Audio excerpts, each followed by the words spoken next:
ವಿಭೀಷಣ, ಯುದ್ಧ ಸನ್ನದ್ಧರಾಗಿ ಬಂದಿರುವ ನಾವು ಯಜ್ಞ ಮಾಡುತ್ತಾ ಕುಳಿತಿರುವ ಇಂದ್ರಜಿತುವಿಗೆ ಕಾಣುತ್ತಿಲ್ಲವೇ? ಅವನ ದೂತ ನಮ್ಮನ್ನು ಕಂಡು ತನ್ನ ಒಡೆಯನಿಗೆ ವಿಷಯವನ್ನು ತಿಳಿಸಲು ಹೋಗಿದ್ದಾನೆ. ಬಹು ಬೇಗನೆ ನಾವು ಯುದ್ಧಕ್ಕೆ ಬಂದಿರುವ ವಿಷಯ ಅವನಿಗೆ ತಿಳಿಯುತ್ತದೆ. ವಿಭೀಷಣ, ಅವನು ತಾನಾಗಿ ನಮ್ಮ ಮೇಲೆ ಯುದ್ಧಕ್ಕೆ ಬರುವವರೆಗೂ ಅವನಿಗಾಗಿ ನಾವು ಕಾಯಬೇಕೆ? ಸುಗ್ರೀವ, ಆ ಇಂದ್ರಜಿತು ತನ್ನ ಹೋಮ ಕಾರ್ಯವನ್ನು ಅರ್ಧಕ್ಕೆ ನಿಲ್ಲಿಸುವುದಿಲ್ಲ. ಏಕೆಂದರೆ ಹಾಗೆ ಮಾಡುವುದರಿಂದ ಅಪಾಯವೆಂದು ಅವನಿಗೆ ಗೊತ್ತಿರುತ್ತದೆ. ಹಾಗಾದರೆ ಅವನು ಯುದ್ಧಕ್ಕೆ ಬರುವಂತೆ ಆಹ್ವಾನಿಸುವುದು ಹೇಗೆ? ಅದಕ್ಕಿರುವುದು ಒಂದೇ ದಾರಿ. ಇಲ್ಲಿರುವ ರಾಕ್ಷಸರೊಂದಿಗೆ ಯುದ್ಧ ಆರಂಭಿಸುವುದು. ಇಲ್ಲಿರುವ ರಾಕ್ಷಸರ ಅಡ್ಡಿಯನ್ನು ಭೇದಿಸಿದರೆ ನಮಗೆ ಇಂದ್ರಜಿತು ಕಾಣಿಸಿಕೊಳ್ಳುತ್ತಾನೆ. ಹಾಗಾದರೆ ನಾನು ಆ ರಾಕ್ಷಸ ಸೈನಿಕರ ಮೇಲೆ ಬಾಣ ಪ್ರಯೋಗ ಆರಂಭಿಸುತ್ತೇನೆ. ನೀನೀಗ ಮಾಡಬೇಕಾಗಿರೋ ಅದನ್ನೇ ಲಕ್ಷ್ಮಣ. ಈ ಇಂದ್ರಜಿತನ ಹೋಮ ಕಾರ್ಯ ಮುಗಿಯುವ ಮೊದಲು ಆಕ್ರಮಣ ಮಾಡು. ಮೊದಲು ರಾಕ್ಷಸ ಸೈನಿಕರನ್ನು ಛಿದ್ರಗೊಳಿಸಿ ನಂತರ ರಾವಣ ಪುತ್ರನ್ನು ಸಂಹರಿಸು. ಕಪಟಿಯು, ಅಧರ್ಮಿಯು, ಮಾಯಾವಿಯು, ಮೇಧಾವಿಯೂ ಆದ ಇಂದ್ರಜಿತನ ಸಂಹಾರದಿಂದ ನಮಗೆ ವಿಜಯ ಹತ್ತಿರವಾಗುತ್ತದೆ. ಓಂ ನಮಃ ಶಿವಾಯ. ಓಂ ನಮಃ ಶಿವಾಯ. ಓಂ ನಮಃ ಶಿವಾಯ. ಓಂ ನಮಃ ಶಿವಾಯ. ಓಂ ನಮಃ ಶಿವಾಯ. ಯುವರಾಣಿ, ಯುವರಾಣಿ, ನೀವು ಹೇಳಿದಂತೆ ಪೂಜೆಗೆ ಹೂಗಳನ್ನು ತಂದಿದ್ದೇನೆ. ಇತ್ತ ಕೊಡು.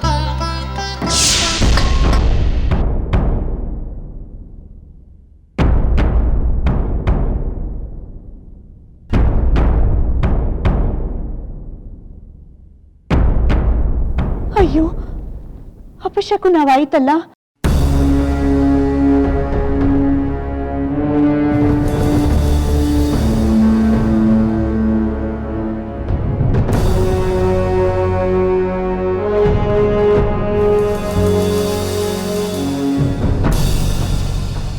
ತಪ್ಪಾಯಿತು, ಕ್ಷಮಿಸಿ ಯುವರಾಣಿ.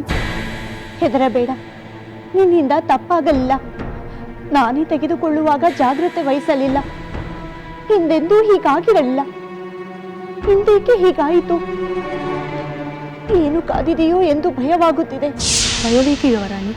ಆಕಸ್ಮಿಕವಾಗಿ ಕೈ ಜಾರಿ ಬಿದ್ದಿದೆ ಅಷ್ಟೇ. ಭಯಪಡದೆ ಹೇಗಿರಲಿ ಸಖಿ? ನನ್ನ ಪತಿಯ ಕ್ಷೇಮವನ್ನು ಬಯಸಿ ಪೂಜಿಸುತ್ತಿರುವಾಗ ಹೀಗೆ ನಡೆದರೆ ಅದರ ಅರ್ಥವೇನು? ಪೂಜಾ ದ್ರವ್ಯಗಳು ಕೆಳಗೆ ಬಿದ್ದರೆ ಅದು ಅಮಂಗಳವಲ್ಲವೇ? ಮತ್ತೆ ಯುದ್ಧವೇನಾದರೂ ಆರಂಭವಾಗಿರಬಹುದೇ? ನನ್ನ ಪತಿ ರಣರಂಗಕ್ಕೆ ಧಾವಿಸಿರಬಹುದೇ? ನಾನು ಹೋಗಿ ತಿಳಿದು ಬರಲೇ? ಬೇಡ ಬೇಡ, ನಾನೇ ಅತ್ತೆಯವರ ಬಳಿಗೆ ಹೋಗುತ್ತೇನೆ. ಈ ಅಪಶಕುನದ ವಿಷಯವನ್ನು ತಿಳಿಸಿ ಅವರಿಂದಲೇ ಸಮಾಧಾನವನ್ನು ಪಡೆಯುತ್ತೇನೆ.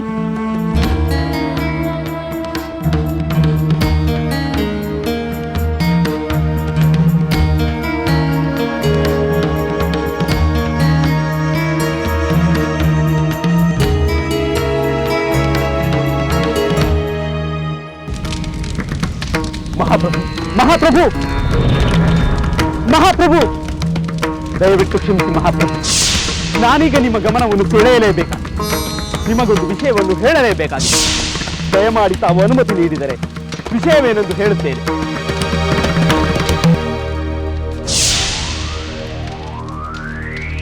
ದೂತ, ಏನು ಅಂಥ ವಿಷಯ?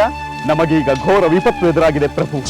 ಎಲ್ಲ ಆಪತ್ತು ವಿಪತ್ತುಗಳನ್ನು ನಿವಾರಿಸಲು ಸಮರ್ಥವಾದ ರಾಕ್ಷಸ ಸೇನೆ ನಮ್ಮ ನಿಕುಂಬಿಲಾ ವನವನ್ನು ಕಾಯುತ್ತಿರುವಾಗ ನಮಗಾವ ಆಪತ್ತು ಬರಲು ಸಾಧ್ಯ? ನಮ್ಮ ರಾಕ್ಷಸ ಸೈನ್ಯವೇನೋ ಕಾಯುತ್ತಿದೆ ನಿಜ ಪ್ರಭು.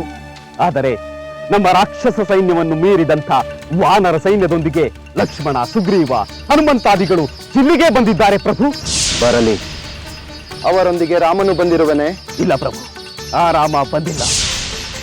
ಅವರು ಯುದ್ಧವನ್ನು ಆರಂಭಿಸಿದ್ದಾರೆಯೇ? ಆರಂಭಿಸಲು ಸಿದ್ಧರಾಗುತ್ತಿದ್ದಾರೆ ಪ್ರಭು. ಸಿದ್ಧರಾಗಲಿ. ಅವರನ್ನು ಹಿಮ್ಮೆಟ್ಟಿಸುವ ಶಕ್ತಿ ಸಾಮರ್ಥ್ಯಗಳು ನಮ್ಮ ರಾಕ್ಷಸ ಸೇನೆಗಿದೆ. ಏನೇ ಆದರೂ ನಾನು ಹೋಮ ಮುಗಿಯುವವರೆಗೂ ಮೇಲೇಳುವಂತಿಲ್ಲ. ನೀನಿನ್ನು ಹೊರಡು. ಆಗಾಗ ಬಂದು ವಿಷಯ ಮುಟ್ಟಿಸುತ್ತಿರು. ಹಾಗೆ ಆಗಲಿ ಪ್ರಭು.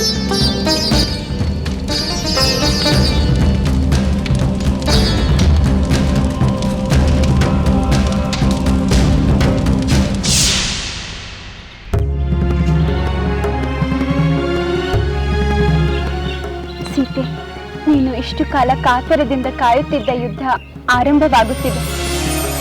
ಹೌದೇ ತ್ರಿಜಟೆ, ಕಡೆಗೂ ಆ ಮಾಯಾವಿ ಇಂದ್ರಜಿತ್ತು ಯುದ್ಧ ಮಾಡಲು ಬಂದನೆ? ಅವನು ಇನ್ನೂ ಬಂದಿಲ್ಲ ಸೀತೆ. ಆದರೆ ಲಕ್ಷ್ಮಣ ಅವನಿರುವ ನಿಕುಂಬಿಲ ವನಕ್ಕೆ ಹೋಗಿದ್ದಾನೆ. ಅವನ ಹೋಮವನ್ನು ಭಂಗಪಡಿಸಿ ಅವನನ್ನು ನಾಶ ಮಾಡಲು ಸೈನ್ಯ ಸಮೇತ ಸನ್ನದ್ಧನಾಗಿದ್ದಾನೆ. ಆದರೆ ಮತ್ತೇನು ತ್ರಿಜಟೆ, ಅದಕ್ಕೇನಾದರೂ ಅಡ್ಡಿ ಇದೆಯೇ? ಹೌದು ಸೀತೆ, ಅಲ್ಲಿ ಬಲವಾದ ರಾಕ್ಷಸ ಸೈನ್ಯ ಕಾವಲು ಕಾಯುತ್ತಿದೆ. ಸೈನ್ಯದ ಕಾವಲಿನಲ್ಲಿ ಅವನು ಹೋಮದ ಕಾರ್ಯವನ್ನು ನೆರವೇರಿಸುತ್ತಿದ್ದಾನಲ್ಲವೇ? ಹೌದು ಸೀತೆ, ಮೊದಲು ಆ ರಾಕ್ಷಸರನ್ನು ದಮನ ಮಾಡಿ ನಂತರ ಇಂದ್ರಜಿತುವನ್ನು ಕೆಣಕಬೇಕು. ಅದು ದೊಡ್ಡ ಆತಂಕವಲ್ಲ ತ್ರಿಜಟೆ. ಲಕ್ಷ್ಮಣ ಆ ಕಾವಲು ರಾಕ್ಷಸರನ್ನು ಖಂಡಿತ ಧ್ವಂಸ ಮಾಡುತ್ತಾನೆ. ಈ ಸಲ ಆ ದುಷ್ಟ ರಾವಣನ ಪುತ್ರನಿಗೆ ಲಕ್ಷ್ಮಣ ಖಂಡಿತ ತಕ್ಕ ಶಾಸ್ತಿ ಮಾಡುತ್ತಾನೆ. ಎಲ್ಲವೂ ಸರಿ ಸೀತೆ, ಆದರೆ ಮತ್ತೇನು ಸಂದೇಹ ತ್ರಿಜಟೆ? ಆ ಇಂದ್ರಜಿತುವಿನ ಪತ್ನಿ ಸುಲೋಚನೆಯ ವಿಷಯ. ಸುಲೋಚನೆಯ ವಿಷಯವೆಂದರೆ? ನಿನ್ನ ಹಾಗೆ ಅವಳು ಮಹಾಪತಿವ್ರತೆ. ನಿನ್ನ ಮೇಲೆ ಅವಳಿಗೆ ಬಹಳ ಗೌರವ ಭಾವನೆ ಇದೆ. ನಿನ್ನ ಅವಸ್ಥೆಗಾಗಿ ಅವಳು ಮರುಕಪಡುತ್ತಿದ್ದಾಳೆ. ಇಂದ್ರಜಿತುವಿನ ವಧೆಯಾದರೆ ಅವಳಿಗೆ ದುಃಖವಾಗುತ್ತದೆ ಎಂದು ಯೋಚಿಸುತ್ತಿರುವೆಯಾ? ಹೌದು ಸೀತೆ, ಏಕೋ ಅವಳ ನೆನಪಾದರೆ ನನಗೆ ಬಹಳ ಸಂಕಟವಾಗುತ್ತದೆ.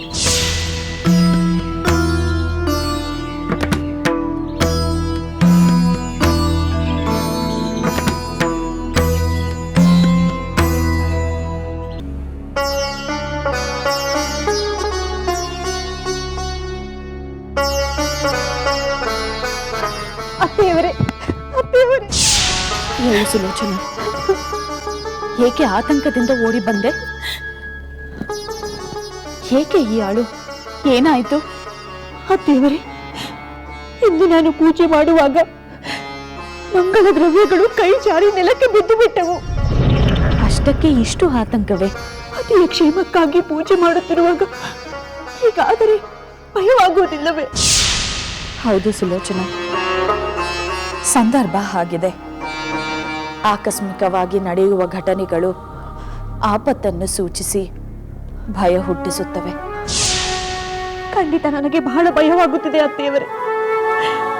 ನನ್ನ ಪತಿ ರಾಮನ ಸೈನ್ಯದೊಂದಿಗೆ ಯುದ್ಧ ಮಾಡಲು ಮತ್ತೆ ರಣರಂಗಕ್ಕೆ ಹೋದರೆ ಯುದ್ಧ ಆರಂಭವಾಗಿದೆಯೇ? ಸುಲೋಚನ, ಕಳವಳ ಬೇಡ. ಇಂದ್ರಜಿತು ರಣರಂಗಕ್ಕೆ ಹೋಗಿಲ್ಲ. ಆದರೆ ಲಕ್ಷ್ಮಣ ಯುದ್ಧ ಮಾಡಲು ವಾನರ ಸೇನೆಯೊಂದಿಗೆ ನಿಕುಂಬಿಲ ವನಕ್ಕೆ ಹೋಗಿರುವ ವಿಷಯ ತಿಳಿಯಿತು. ಅಂದರೆ ನಿಕುಂಬಿಲ ವನದಲ್ಲಿಯೇ ಯುದ್ಧ ನಡೆಯುತ್ತದೆಯೇ? ಅಲ್ಲಿ ಬಲವಾದ ರಾಕ್ಷಸ ಸೈನ್ಯವಿದೆ. ವಾನರ ಸೈನ್ಯ ಅವರೊಂದಿಗೆ ಯುದ್ಧ ಮಾಡಬಹುದು. ಇಂದ್ರಜಿತು ಹೋಮದಿಂದ ಏಳುವಂತಿಲ್ಲ. ಎದ್ದರೆ ಅವನಿಗೆ ಅಪಜಯ ತಪ್ಪಿದ್ದಲ್ಲ. ಅತ್ತೆಯವರೇ, ಅವರು ಹೋಮವನ್ನು ಬಿಟ್ಟು ಏಳದಂತೆ ಮಾಡುವುದು ಹೇಗೆ? ಸುಲೋಚನ, ನಿನ್ನ ಪತಿಯ ಹಠದ ಸ್ವಭಾವ ನಿನಗೆ ತಿಳಿಯದೆ ಅವನು ಯಾರ ಮಾತನ್ನು ಕೇಳುವುದಿಲ್ಲ. ಅವನ ತಂದೆಗೂ ಅವನು ಏನೇ ಮಾಡಿದರೂ ಸಮ್ಮತವೇ. ಇಂತಹ ಸಂದಿಗ್ಧ ಸಂದರ್ಭದಲ್ಲಿ ಅವನು ಏನು ಮಾಡುತ್ತಾನೋ ಹೇಗೆ ಹೇಳುವುದು? ಅತ್ತೆಯವರೇ, ಹೋಮವನ್ನು ಅರ್ಧಕ್ಕೆ ಬಿಟ್ಟು ಎದ್ದರೆ ಅದರ ಪರಿಣಾಮವೇನಾಗಬಹುದೆಂದು ಅವರಿಗೂ ಗೊತ್ತಿರುತ್ತದೆ ಅಲ್ಲವೇ ಅತ್ತೆಯವರೇ? ಖಂಡಿತ ಗೊತ್ತಿರುತ್ತದೆ. ಅಷ್ಟೇ ಅಲ್ಲ ಸುಲೋಚನ, ಧರ್ಮ ಯಾವುದು ಅಧರ್ಮ ಯಾವುದು ಎಂದು ಅವನಿಗೂ ಗೊತ್ತು, ಅವನ ತಂದೆಗೂ ಗೊತ್ತು. ಆದರೆ ಒಣ ಪ್ರತಿಷ್ಠೆಯ ಭ್ರಮೆಯಲ್ಲಿ ಅಧರ್ಮವನ್ನೇ ಧರ್ಮವೆಂದು ನಡೆದುಕೊಳ್ಳುತ್ತಲೇ ಇದ್ದಾರೆ. ಅವರು ಯಾರ ಮಾತನ್ನಾದರೂ ಕೇಳುವ ಮನಸ್ಥಿತಿಯಲ್ಲಿದ್ದಿದ್ದರೆ ಪರಿಸ್ಥಿತಿ ಇಲ್ಲಿಯವರೆಗೂ ಬರುತ್ತಿರಲಿಲ್ಲ. ಈಗ ಅವರವರದೇ ನಿರ್ಧಾರ, ಅದರ ಫಲವೂ ಅವರದೇ. ಅತ್ತೆಯವರೇ, ಯಾವ ಅಪರಾಧವನ್ನು ಮಾಡದೆ ನಮಗೇಕೆ ಈ ಶಿಕ್ಷೆ? ಇಲ್ಲ ಸುಲೋಚನಾ, ಖಂಡಿತ ನಾವು ಅಪರಾಧ ಮಾಡಿದ್ದೇವೆ. ನಾವು ಎಂತ ಅಪರಾಧವನ್ನು ಮಾಡಿದ್ದೇವೆ ಅತ್ತೆಯವರೇ?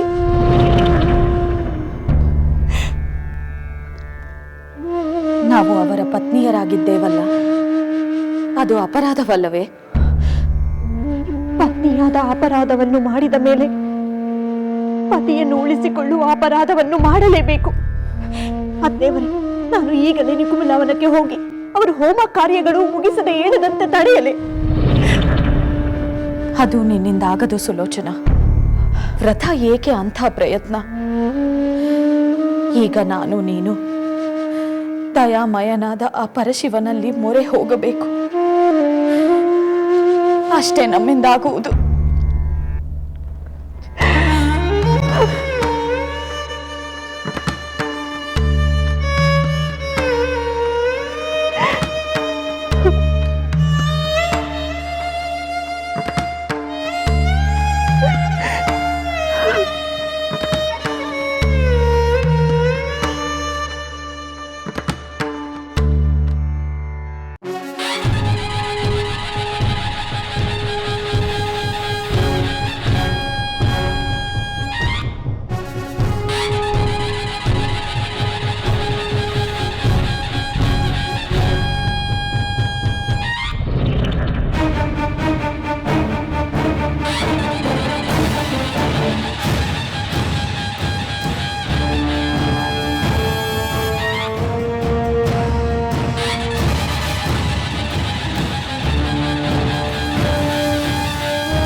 ರಾಕ್ಷಸ ವೀರರೇ, ರಾಮ ಸಹೋದರ ಲಕ್ಷ್ಮಣ ವಾನರ ಸೈನ್ಯದೊಂದಿಗೆ ಯುದ್ಧ ಮಾಡಲು ಬಂದಿದ್ದಾರೆ ಎಂದು ಆ ನಿಮ್ಮ ಪ್ರಭು ಇಂದ್ರಜಿತುವಿಗೆ ತಿಳಿಸಿ. ಧೈರ್ಯವಿದ್ದರೆ ನನ್ನೆದುರು ಬಂದು ನಿಂತು ಯುದ್ಧ ಮಾಡಲಿ, ಭಯವಿದ್ದರೆ ಬಂದು ಶರಣಾಗಲಿ. ಹೇಡಿಯಂತೆ ಅವಿತುಕೊಳ್ಳದೆ ವೀರಂತೆ ಬಂದು ಹೋರಾಡೋ ಆ ದುಷ್ಟನಿಗೆ ತಿಳಿಸಿ. ನೀವು ಲಕ್ಷ್ಮಣನ ಸಂದೇಶವನ್ನು ತಿಳಿಸಿರಿ, ಇಲ್ಲವಾದರೆ ನಿಮ್ಮ ಕೊನೆಯಾಯಿತೆಂದು ತಿಳಿಯಿರಿ. ಬೇಗ ಹೋಗಿ ಆ ರಾವಣ ಪುತ್ರನಿಗೆ ನಮ್ಮ ಸಂದೇಶವನ್ನು ತಿಳಿಸಿ. ಲಕ್ಷ್ಮಣ, ಆ ರಾಕ್ಷಸರಿಗೆಲ್ಲ ಯುದ್ಧ ಮಾಡಿ ನಮ್ಮನ್ನು ತಡೆಯುವಂತೆ ಆ ಇಂದ್ರಜಿತು ಆಜ್ಞೆ ಮಾಡಿರುತ್ತಾನೆ. ಆದುದರಿಂದ ಇವರೆಲ್ಲ ನಿಂತಲೇ ನಿಂತಿದ್ದಾರೆ. ಪಾಪ, ತಮ್ಮ ಒಡೆಯನಿಗಾಗಿ ಮಡಿಯಲು ಸಿದ್ಧರಾದರೆ ನಾವೇನು ಮಾಡಲು ಸಾಧ್ಯ? ವಿಭೀಷಣ, ಹಾಗಾದರೆ ಯುದ್ಧ ಆರಂಭ ಮಾಡುವುದು ಸೂಕ್ತವಲ್ಲವೇ? ಬೇರೆ ದಾರಿ ಇಲ್ಲ ಲಕ್ಷ್ಮಣ. ನಿನ್ನ ಹರಿತವಾದ ಬಾಣಗಳಿಂದ ಈ ರಾಕ್ಷಸರನ್ನೆಲ್ಲ ಸಂಹರಿಸಿ ನಂತರ ಇಂದ್ರಜಿತವನ್ನು ವಿಚಾರಿಸಿಕೊಳ್ಳೋಣ. ನಾನು ಸಿದ್ಧನಾಗಿದ್ದೇನೆ. ನಾವು ಸಿದ್ಧರಾಗಿದ್ದೇವೆ. ಜೈ ಶ್ರೀರಾಮ್! ಜೈ ಶ್ರೀರಾಮ್! ಜೈ ಶ್ರೀರಾಮ್!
ಪ್ರಣಾಮಗಳು ಮಹಾಪ್ರಭು. ನೀನು ನಿಕುಂಬಿಲ ವನದಿಂದ ಬರುತ್ತಿರುವ ತಾನೆ? ಹೌದು ಪ್ರಭು, ಅಲ್ಲಿಂದಲೇ ಬರುತ್ತಿದ್ದೆ. ಅಲ್ಲಿನ ವಿಷಯವೇನು? ಇಂದ್ರಜಿತುವಿನ ಹೋಮ ಕಾರ್ಯ ಮುಗಿಯಿತೆ? ಇಲ್ಲ ಪ್ರಭು, ಇನ್ನೂ ಮುಗಿದಿಲ್ಲ. ಆದರೆ ಲಕ್ಷ್ಮಣ ವಾನರ ಸೈನ್ಯದೊಂದಿಗೆ ನಿಕುಂಬಿಲಾವನಕ್ಕೆ ಬಂದು ಯುದ್ಧ ಆರಂಭಿಸಿದ್ದಾರೆ ಪ್ರಭು. ಹೌದೇ? ಇಂದ್ರಜಿತುವು ಹೋಮ ಕಾರ್ಯವನ್ನು ಅರ್ಧಕ್ಕೆ ನಿಲ್ಲಿಸಿ ಯುದ್ಧ ಮಾಡುತ್ತಿಲ್ಲ ತಾನೆ? ಇಲ್ಲ ಪ್ರಭು, ಯುವರಾಜರು ಹೋಮ ಕಾರ್ಯವನ್ನು ಅರ್ಧಕ್ಕೆ ನಿಲ್ಲಿಸಿಲ್ಲ. ಸರಿ, ನೀನಿನ್ನು ಹೊರಡು. ಅಲ್ಲಿ ಏನಾಗುತ್ತದೆ ಎಂದು ನನಗೆ ಬಂದು ತಿಳಿಸು. ಅಪ್ಪಣೆ ಮಹಾಪ್ರಭು.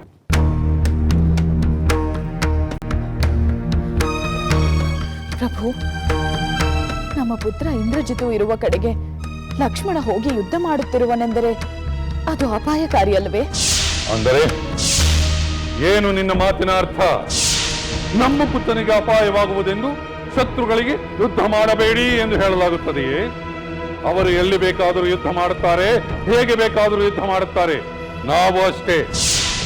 ಪ್ರಭು, ಹೋಮ ಕಾರ್ಯಗಳಲ್ಲಿ ಮುಳುಗಿರುವ ನಮ್ಮ ಪುತ್ರ ಇಂದ್ರಜಿತುವಿನ ಮೇಲೆ ಶತ್ರುಗಳು ಆಕ್ರಮಣ ಮಾಡಿದರೆ ಅವನ ಗತಿ ಏನಾಗಬಹುದೆಂದು ಯೋಚಿಸಿರುವೆರಾ? ಮೂರ್ಖಳಂತೆ ಮಾತನಾಡಬೇಡ ಮಂಡೋದರಿ. ಶತ್ರುಗಳು ಆಕ್ರಮಣ ಮಾಡಿದರೆ ಮಂತ್ರ ಹೇಳುತ್ತಾ ಕೂರುವ ಹೇಡಿಯಲ್ಲ ನಮ್ಮ ಪುತ್ರ. ಹಾಗೇನಾದರೂ ಅವನು ಹೋಮವನ್ನು ಅರ್ಧಕ್ಕೆ ಬಿಟ್ಟು ಯುದ್ಧಕ್ಕೆ ಸಿದ್ಧನಾದರೆ ಅವನಿಗೆ ಅಪಜಯವಾಗುವುದಿಲ್ಲವೇ? ಮಂಡೋದರಿ, ಇಂದ್ರಜಿತುವಿಗೆ ಅಪಜಯವಾಗುವುದೆಂದು ತಾಯಿಯಾದ ನೀನು ಹೇಳಬಾರದು. ಅವನಿಗೆ ಅಪಜಯವಾಗುವುದಿಲ್ಲ. ಅವನು ಗೆಲ್ಲುತ್ತಾನೆಯೇ ಹೊರತು ಸೋಲುವುದಿಲ್ಲ. ನಿಮ್ಮ ಮಾತು ನಿಜವಾಗಲಿ ಎಂದು ನಾನು ಆಸೆ ಪಡುತ್ತೇನೆ ಪ್ರಭು. ಯಾವ ತಾಯಿಯು ತನ್ನ ಮಗನಿಗೆ ಸೋಲಾಗಲಿ ಎಂದು ಬಯಸುವುದಿಲ್ಲ. ನಾನು ನನ್ನ ಪುತ್ರನ ಕ್ಷೇಮವನ್ನೇ ಬಯಸುತ್ತೇನೆ. ಅಲ್ಲಿ ನಡೆಯುತ್ತಿರುವ ಯುದ್ಧದಿಂದ ಅವನು ವಿಚಲಿತನಾಗದೆ ಹೋಮ ಕಾರ್ಯಗಳು ಪೂರ್ಣಗೊಳ್ಳಲಿ ಎಂದು ನಾನು ಹಾರೈಸುತ್ತೇನೆ. ಮುಗಿಯುತ್ತದೆ. ಹೋಮ ಮುಗಿದು ನಮ್ಮ ಇಂದ್ರಜಿತು ಅಜೇಯನಾಗುತ್ತಾನೆ. ನಮ್ಮ ರಾಕ್ಷಸ ವೀರರು ಆ ಲಕ್ಷ್ಮಣನನ್ನು ಹೊಡೆದೋಡಿಸುತ್ತಾರೆ. ಇಂದ್ರಜಿತುವನ್ನು ಲೋಕದ ಯಾವ ಶಕ್ತಿಯೂ ಪರಾಭವಗೊಳಿಸಲಾರದು. ನೀನು ನಿಶ್ಚಿಂತಳಾಗಿರು. ಆ ಪರಶಿವನ ಕೃಪೆಯಿಂದ ಅಷ್ಟಾದರೆ ಸಾಕು.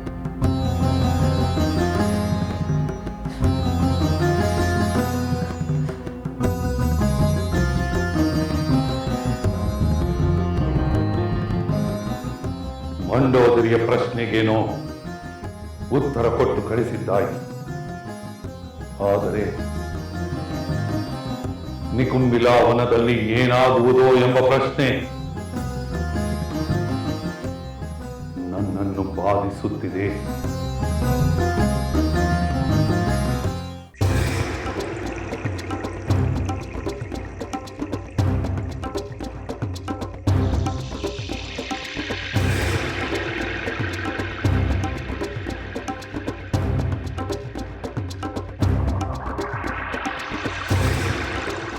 ಮನ್ನಿಸಿ ಮಹಾಪ್ರಭು, ಮನ್ನಿಸಿ ಪ್ರಭು. ಒಂದು ವಿಚಾರವನ್ನು ತಮಗೆ ತಿಳಿಸಲೇಬೇಕಾಗಿದೆ. ಯುದ್ಧದ ವಿಚಾರವಾದರೆ ತಿಳಿಸು ಪ್ರಭು. ಆ ಲಕ್ಷ್ಮಣ ನಮ್ಮ ರಾಕ್ಷಸ ವೀರರಿಗೆಲ್ಲ ಎಚ್ಚರಿಕೆ ನೀಡಿದ. ಏನು ಎಚ್ಚರಿಕೆ? ಅವನೊಡನೆ ಯುದ್ಧ ಮಾಡುವಂತೆ ಅಥವಾ ಶರಣಾಗುವಂತೆ ತಮಗೆ ತಿಳಿಸಬೇಕೆಂದು ಹೇಳಿದ. ತಾವು ಹೇಡಿಯಂತೆ. ಸಾಕು, ನಿಲ್ಲಿಸು. ನಾನು ಹೇಡಿಯಂತೆ ಅಡಗಿ ಕೂತಿಲ್ಲವೆಂದು ಅವನಿಗೆ ಯಾರು ಹೇಳಲಿಲ್ಲವೇ? ಪ್ರಭು, ನೀವು ನಿಮ್ಮ ಹೋಮ ಕಾರ್ಯವನ್ನು ಅರ್ಧಕ್ಕೆ ಬಿಟ್ಟು ಏಳಲಿ ಎಂದು ಅವರು ಇಲ್ಲಿಗೆ ಬಂದಿರಬಹುದು. ಬರಲಿ, ಬಾಯಿಗೆ ಬಂದಂತೆ ಮಾತನಾಡಲಿ. ಹೋಮ ಮುಗಿಸಿ ಶಕ್ತಿ ಸಂಪನ್ನನಾಗಿ ರಣರಂಗಕ್ಕೆ ಹೋದಾಗ ಗೊತ್ತಾಗುತ್ತದೆ ಯಾರು ಹೇಡಿ ಯಾರು ವೀರರೆಂದು. ವೀರಾಲಾಪ ಮಾಡುತ್ತಿರುವ ಲಕ್ಷ್ಮಣ ರೆಪ್ಪೆ ಬಡಿಯುವಷ್ಟರಲ್ಲಿ ದರಾಶಾಹಿಯಾಗುತ್ತಾನೆ. ನನಗೆ ಅಪ್ಪಣೆ ಏನು ಪ್ರಭು? ನೀನು ಹೊರಗಡೆಯೇ ಇದ್ದು ಅಲ್ಲಿ ನಡೆಯುವ ಎಲ್ಲ ವಿಚಾರಗಳನ್ನು ನನಗೆ ಬಂದು ತಿಳಿಸು. ಹಾಗೆ ಆಗಲಿ ಪ್ರಭು. ನಾನು ಯುದ್ಧ ನಡೆಯುವ ಜಾಗದಲ್ಲಿ ಇರುತ್ತೇನೆ.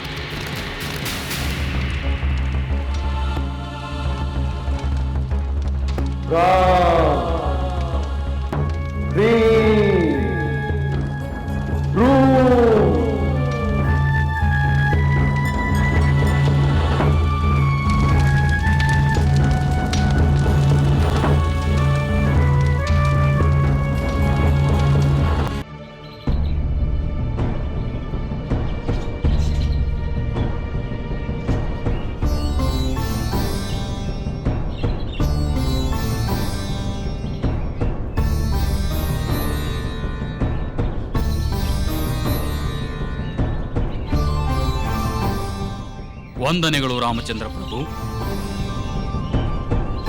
ನಾನು ನಿಕುಂಬಿಲಾವನದಿಂದ ಸಂದೇಶ ತಂದಿದ್ದೇನೆ. ಹೌದು, ಅಲ್ಲೇ ವಿಷಯವನ್ನು ತಿಳಿಯಲು ನಾನು ಕಾತರದಿಂದ ಕಾದಿದ್ದೇನೆ. ಅಲ್ಲಿನ ವಿಷಯವನ್ನು ತಿಳಿಸು. ನಿಕುಂಬಿಲಾವನದಲ್ಲಿ ಇಂದ್ರಜಿತುವಿನ ಹೋಮ ಕಾರ್ಯ ನಡೆಯುತ್ತಿದೆ. ಅಲ್ಲಿ ಬಲವಾದ ರಾಕ್ಷಸರ ಕಾವಲು ಇದೆ. ಎದುರಿಗೆ ಬಂದು ಯುದ್ಧ ಮಾಡುವಂತೆ ಲಕ್ಷ್ಮಣ ಪ್ರಭು ಇಂದ್ರಜಿತುವಿಗೆ ತಿಳಿಸುವಂತೆ ಹೇಳಿದರೂ ಅವರು ಅಲ್ಲಿಂದ ಜಗ್ಗಲಿಲ್ಲ. ಅನಿವಾರ್ಯವಾಗಿ ಲಕ್ಷ್ಮಣ ಪ್ರಭು ಮತ್ತು ವಾನರ ವೀರರು ಯುದ್ಧಕ್ಕೆ ಇಳಿಯಲೇಬೇಕಾಯಿತು. ಅದು ನಿರೀಕ್ಷಿತವೇ. ಯುದ್ಧ ಆರಂಭಿಸದೆ ಬೇರೆ ದಾರಿಯೇ ಇರಲಿಲ್ಲ. ಯುದ್ಧ ಈಗ ತೀವ್ರವಾಗಿ ನಡೆಯುತ್ತಿದೆ ಪ್ರಭು.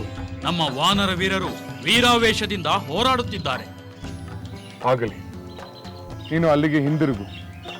ವಿಶೇಷ ಸಂಗತಿಗಳಿದ್ದರೆ ಬಂದು ತಿಳಿಸು. ಹಾಗೆ ಆಗಲಿ ಪ್ರಭು.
ಕ್ಷಮಿಸಿ ಪ್ರಭು, ಯುದ್ಧದ ವಿಚಾರವನ್ನು ತಮಗೆ ತಿಳಿಸಲೇಬೇಕು.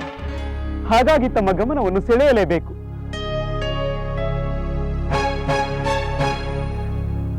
ಆಗಲಿ, ಅದೇನು ವಿಷಯವೆಂದು ನಿರಾತಂಕವಾಗಿ ಹೇಳು. ಯುದ್ಧದಲ್ಲಿ ಏನು ನಡೆಯುತ್ತಿದೆ ಎಂಬುದನ್ನು ಹೇಳು. ಪ್ರಭು, ಕಳವಳಕಾರಿಯಾದ ವಿಷಯವನ್ನು ತಮಗೆ ತಿಳಿಸಬೇಕಾಗಿದೆ. ಲಕ್ಷ್ಮಣ ನೇತೃತ್ವದ ವಾನರರ ಸೈನ್ಯ ನಮ್ಮ ರಾಕ್ಷಸ ಸೈನ್ಯವನ್ನು ನಿಷ್ಕರುಣೆಯಿಂದ ದಮನ ಮಾಡುತ್ತಿದೆ. ವಾನರರ ವೀರಾವೇಶದಿಂದ ನಮ್ಮ ರಾಕ್ಷಸರು ಸೋಲುತ್ತಿದ್ದಾರೆ. ಏನು? ವಾನರರ ವಿರುದ್ಧ ಗೆಲುವು ಸಾಧಿಸಲು ಸಾಧ್ಯವಾಗದಷ್ಟು ನಮ್ಮ ರಾಕ್ಷಸರು ಶಕ್ತಿಹೀನರಾಗಿದ್ದಾರೆಯೇ? ಇದು ನಮ್ಮ ರಾಕ್ಷಸ ಕುಲಕ್ಕೆ ನಾಚಿಕೆಗೇಡಿನ ವಿಷಯ. ಪ್ರಭು, ನಮ್ಮ ರಾಕ್ಷಸರು ವೀರರೇನೋ ನಿಜ, ಆದರೆ ಲಕ್ಷ್ಮಣ, ಹನುಮಂತ, ಸುಗ್ರೀವ, ಅಂಗದ, ಜಾಂಬುವಂತ ಇವರೆಲ್ಲರೂ ನಮಗಿಂತ ವೀರರು ಪ್ರಭು. ನೀವು ಮಾಯಾ ಸೀತೆಯನ್ನು ವಧಿಸಿದ ವಿಷಯದಿಂದ ಅವರ ಆಕ್ರೋಶ ಮಿತಿ ಮೀರಿದೆ ಪ್ರಭು. ಅವರನ್ನು ನಿಯಂತ್ರಿಸುವುದೇ ಕಷ್ಟವಾಗಿದೆ. ಸಾಕು ಸಾಕು, ನಿಲ್ಲಿಸು.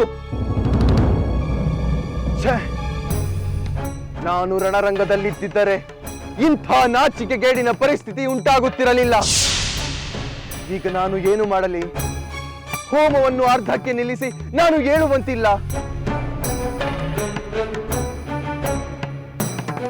ಎಲೈ ದೂತ, ಹೇಳಿ ಪ್ರಭು. ನೀನೀಗಲೇ ರಣರಂಗಕ್ಕೆ ಹೋಗಿ ನಮ್ಮ ರಾಕ್ಷಸರಿಗೆಲ್ಲ ನಾನು ಇಷ್ಟರಲ್ಲೇ ಹೋಮ ಮುಗಿಸಿ ಬರುವುದಾಗಿ ಹೇಳು. ಧೈರ್ಯಗೊಂದದೆ ಹೋರಾಡುವಂತೆ ಹೇಳು. ಹೋಗು. ಆಗಲಿ ಪ್ರಭು.